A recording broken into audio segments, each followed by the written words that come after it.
How to install Google Chrome extension on Android.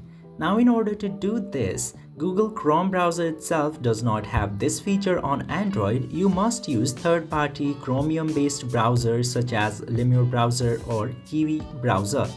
Now in order to use those browsers, go to your Play Store and search for Lemur browser from here and install this browser in your device at very first. You can also use other browsers such as Kiwi browser. Just simply wait for this browser to be downloaded.